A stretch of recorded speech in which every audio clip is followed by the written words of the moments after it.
Today we're sitting down on the porch with Paula, a QHS member whose life is as heartwarming as a home-cooked meal. What paths did she follow to get to where she is today? Let's take a stroll down memory lane and see what's been cooking behind the scenes. Hi everybody, I'm Paula. I'm a 70-year-old QHS member. I've been a member since last October, and we got our first device in March, the white device. I am from Texas, originally small town in southeast Texas. I have two brothers, and mom and dad, they had us very young, or had me very young, and right about the time that I was born, my dad found out that he had type 1 diabetes. He's 19 years old. I have my first middle brother is about 20 months younger than me. My baby brother is 8 years younger. We had a stressful childhood, I'll say that, but we never doubted that I never doubted that I was loved. My parents supported us, would do anything for us. There was never any doubt of that. There had been a major traumatic event in my mom's family right before before I was born, really, that affected my mom's family for the rest of their lives. I'm not going to go into it, but it was a major event. And then with my dad having diabetes, all the emphasis in my family a lot was on my dad's health, because they knew nothing about diabetes back then, really. He was an experiment, and his health just got worse the whole time we were growing up. We had a lot of fun. We ran loose as kids, on the street. It's back then when you could run up and down the road barefoot and with the dogs. And, I was a tomboy, all that kind of stuff. So I was always out in the mud and playing war and doing whatever kids do. I was from a huge family. My mom and dad both had 6 siblings, so there was like 34 grandkids all together, and a lot of them were military, so we always had kids coming in that we hadn't seen for a while in family. But with the ones that stayed there in my hometown, we were all very close. Everybody visited all the time. You always had people dropping in. I was a very active child. I was probably kind of shy, but I loved to be involved in stuff. I played sports as far as softball when I was probably like junior high age for several years. I was catcher. I always had jam fingers. I loved it. Just absolutely loved it. I had a lot of responsibility in the house, in that my mom, like I said, her main emphasis was dad and making sure dad was okay. So a lot of the other stuff fell to me. And in some ways, I was more of a mom to my brothers than my mom was. Not that she didn't have her part, I'm not saying that, but that was just the way the house was structured. And dad's disease progressed, and by the time I was in high school, when I was a senior, my dad had to retire. He retired.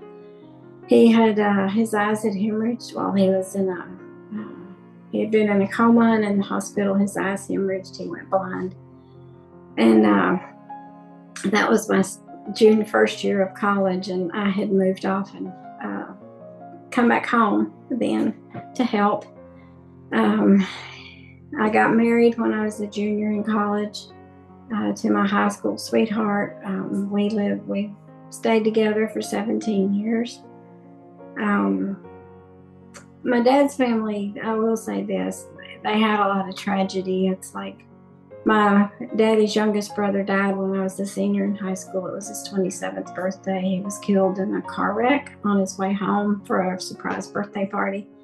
That was my senior year. My dad died my junior year right after I got married, and his other brother died 8 months later. So they were 27, 37, and 39 years old. It destroyed my grandparents, and it destroyed my mom when my dad died. My mom had always been a rager in a lot of ways. So we kind of, you were careful around mom. But anyway, we found out after my dad died that mom had a lot of it. Alcohol became very important. Some other things came out, and we found out that my mom really did have some mental problems that were addressed later.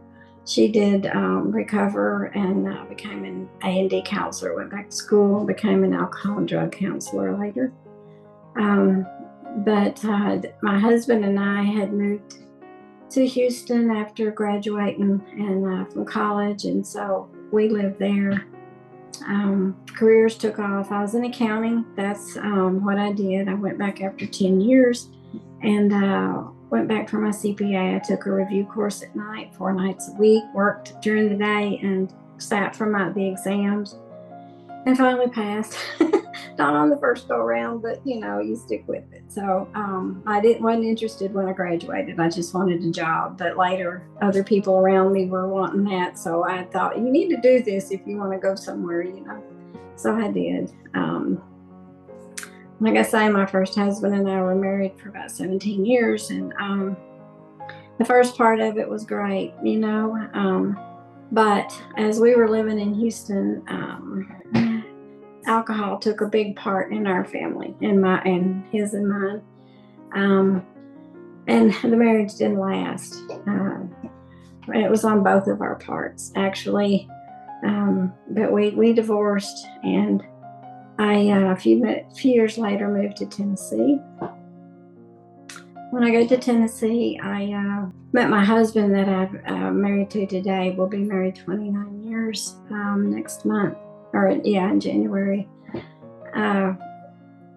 This is a hard part for me because I'm not sure if I should go into this or not, but I will say this. When I say alcohol took a part in my story, how I became an alcoholic is what happened. And part of my story is the recovery, because recovery for me is what brought me to where I had the freedom to be able to explore spirituality, which I don't think I'd ever had before. It's what brought me to be able to understand that there is more than I ever knew to what all of this is. It opened it up, and so for over 30 years, I have been searching, and reading and studying and looking and changing my beliefs. And what I do know about whatever this is, this God, this spirit and energy, is that it's never ending. It's all encompassing, and it keeps growing. The more I grow, the more it grows. And I believe that that's how it is for everybody, really, if we can just see it, My youngest brother lives in Las Vegas. My middle brother and my mom died about 14 days apart. Mom died from COVID in 20, and my brother died right after from a brain bleed. Both of them had been very, very sick. Right after that, I have always been healthy, except for the alcoholism. Alcoholism actually almost killed me. I ended up in the hospital with alcoholic hepatitis. They didn't think I'd leave the hospital. It's such a strange disease. It is just such a strange disease. And it just took me over, and I couldn't get out from under it until I asked for help. And I was able to do that one night, to see myself and see what was going on and do that. And it's part of what I do today. It's part of what keeps me going, is that this life is about helping other people. So part of my life today, and a very big part of that, is helping other women recover from this deadly disease.